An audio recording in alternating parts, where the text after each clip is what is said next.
Okay, what is up, guys? So, the iPhone 15 Pro has been out for 2 years now. It's kind of hard to believe. And I'm here with some thoughts on this phone and whether or not it's just overall just still worth to buy this phone in 2025 or if you should just not buy it. So, let's get started. So, let's start off with the cameras because honestly, I think the cameras are probably one of the most important aspect of any smartphone. 15 Pro has a 48 megapixel primary sensor and a ultra wide and a telephoto. For like as far as cameras go, it is a pretty decent setup, and we have a 12 megapixel selfie camera in the display, and it's a pretty good selfie camera. I'll put some pictures on screen for y'all to see, so let's get to those.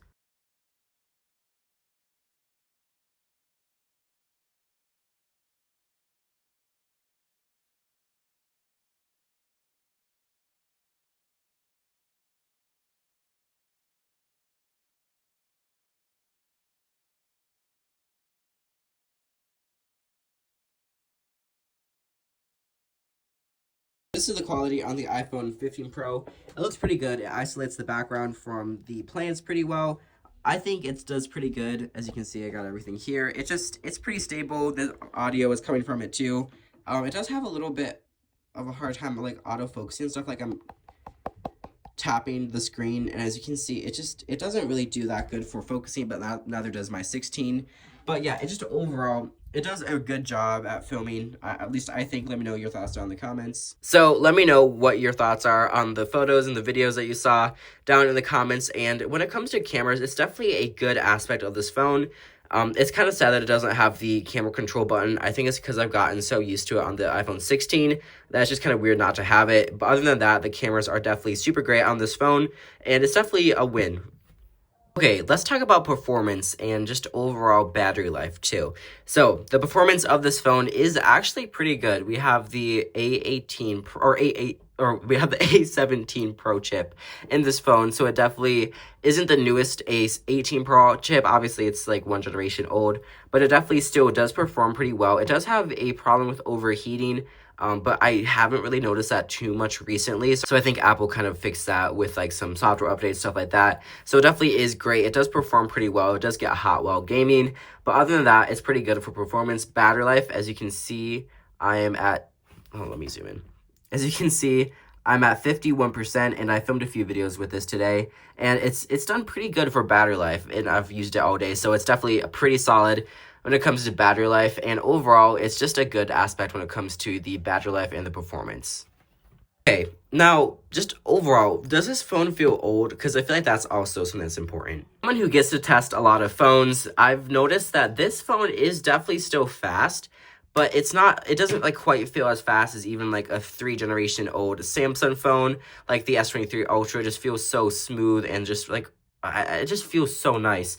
And even if you compare it to like the brand new Galaxy Z Flip 6, it just still feels slow. Like, I don't know, it doesn't feel quite up to date, but it definitely isn't like lagging. Like, it's not like glitching, it's not like crashing, it just doesn't feel as fast. But that could be because of the like iOS just kind of being a slower like OS, if that makes sense. Like, it's more polished opposed to the more faster, snappy like UI of the like One UI 7 or One UI 6. So yeah, that could be it, but it just doesn't feel like quite as fast anymore. But it definitely is still a great phone. For design and build quality, we have a 6.1 inch size, and it's pretty good. The bezels are thicker than on the iPhone 16, not by much though. And just overall, it's a good design, pretty classic, very recognizable with Apple. And we have the action button, which was introduced with this phone. So this is going to be the first iPhone that had it. Obviously, the 16s now have it, but it's definitely nice to still have it. It's just like an easier mute switch. You can customize it to do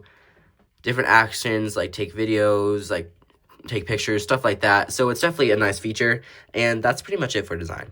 Now, one thing that's also important about the iPhone 15 is the Apple Intelligence. So, hey Siri. Hey Siri. What's the weather for tomorrow in Chicago? Okay, you know what? What's the weather for tomorrow in Chicago?